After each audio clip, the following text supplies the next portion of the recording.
आज से ठीक 6 साल पहले 14 फरवरी 2019 वैलेंटाइन डे के दिन जब पूरी दुनिया प्यार का जश्न मना रही थी, भारत ने अपने 40 बहादुर जवानों को खो दिया। कश्मीर में लाल चौक से लगभग 30 किलोमीटर दूर श्रीनगर जम्मू राष्ट्रीय राजमार्ग पर स्थित पुलवामा में एक जोरदार धमाका हुआ।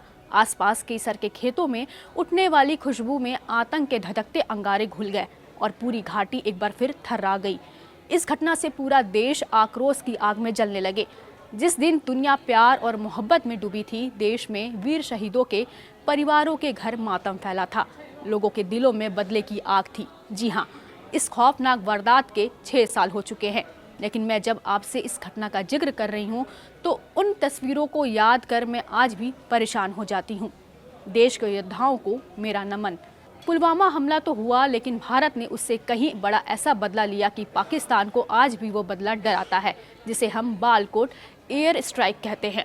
उस बालाकोट के नाम से इमरान खान, शहबाज शरीफ का गला सूख जाता है। पुलवामा घटना की तारीख थी 14 फरवरी, दोपहर करीब 3:30 बजे का वक्त था। मैं अपने इसी दफ्तर में अपना बुलेटिन तैयार कर रही थी। अचानक पूरे न्यूज़ रूम में अफरा तफरी मच गई। टीवी स्क्रीन पर जब मेरी नज़रें गईं तो देखा पाकिस्तान आतंकियों के हमले में हमारे 40 वीर सपूतों की सांसें थम चुकी थी।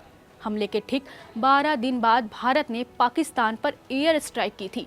जैश के ठिकानों पर बम बरसाएं। आगे चलकर इसे ही बालाकोट एयर स्ट्राइक कहा गया। सीआरपीएफ का एक बड़ा काफिला जम्मू से श्रीनगर की तरफ जा रहा था। कुल 78 बसें थीं और 2500 जवान सवार थे। दरअसल जैश-ए-मोहम्मद को पहले ही जानकारी मिल चुकी थी कि भारतीय सेना का काफिला कौन से रूट से गुजरने वाला है। इसी वजह से उस रूट पर एक आतंकी ने विस्फोटक से लदी अपनी गाड़ी को सीआरपीएफ जवानों की बस से ठोक दिया था। उस जोरदार टक्कर की वजह से धमाका हुआ और 40 जवान मौके पर ही शहीद हो गए। इस घटना को अंजाम देने वाले आतंकी का नाम आदिल अहमद डार था। उसके अलावा सज्जाद भट्ट, मुदस्सिर अहमद खान जैसे आतंकियों का नाम भी सामने आया था। इस आतंकी हमले की बाद में जब जांच की गई तब 13,000 से भी अधिक पन्नों की एक विस्तृत चार्जशीट दाखिल की गई। इसी वजह से 14 फरवरी के पुलवामा हमले के एक दिन बाद ही सुरक्षा मामलों पर कैबिनेट कमेटी की एक बड़ी बैठक बुलाई गई थी। उस बैठक में पीएम नरेंद्र मोदी भी शामिल हुए थे और उन्हें बताया गया था कि विकल्पों का इस्तेमाल कर पाकिस्तान को मुंह तोड़ जवाब दिया जा सकता है। ऐसा माना जा रहा है कि पहली ही बैठक में फैसला हो गया था कि पाकिस्तान को सरप्राइज करने के लिए सर्जिकल स्ट्राइक नहीं, एयर स्ट्राइक की जाएगी, यानी कि हवाई हमले के जरिए जैश के ठिकानों को ध्वस्त किया जाएगा। उस समय पीएम मोदी ने एयर स्ट्राइक की जिम्मेदारी राष्ट्रीय सुरक्षा सलाहकार अजीत डोभाल को सौंप दी गई थी और उन्होंने ही उस समय के वायुसेना प्रमुख बीरेंद्र सिंह धनोआ के साथ मिलकर पूरी रणनीति तैयार की थी। इस पूरे ऑपरेशन की एक बड़ी बात यह थी कि हमला जरूर वायुसेना को करना था, लेकिन आर्मी और नेवी को भी स्टैंड बाई पर रखा गया था। एयर स्ट्राइक से 2 दिन पहले ही फैसला ले लिया गया था कि मिराज 2000 फाइटर जेट के साथ नेट्रा-अवॉक्स तैनात रहेगा। इनको उस समय ग्वालियर में तैनात किया गया था। इसके साथ साथ आगरा बेस को भी पूरे समय अलर्ट पर रखा गया।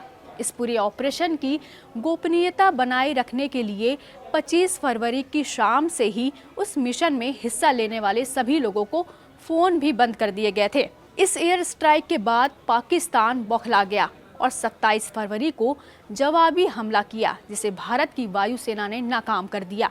कश्मीर मामलों के जानकार बिलाल बशीर ने कहा कि पुलवामा कांड ने कश्मीर में सब कुछ बदल दिया।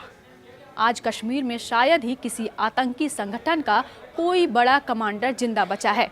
स्थानीय आतंकियों की भर्ती लगभग समाप्त हो चुकी है। जम्मू कश्मीर में आतंक को जिंदा रखने के लिए पाकिस्तान और परंपरागत आतंकी संगठनों को टीआरएफ और पीएएफ सरीखे नजे संगठन को खड़ा करना पड़ा है, जिन्होंने कुछ सनसनीखेज हमले तो किए हैं, लेकिन अपना नेटवर्क तैयार नहीं कर पा रहे हैं। पुलवामा कांड के बाद जिस तरह से भारत ने पाकिस्तान में एयर स्ट्राइक की, उससे पूरी दुनिया ने भारत का एक नया रूप देखा और लोगों में सुरक्षा और विश्वास की एक नई भावना जागृत हुई है।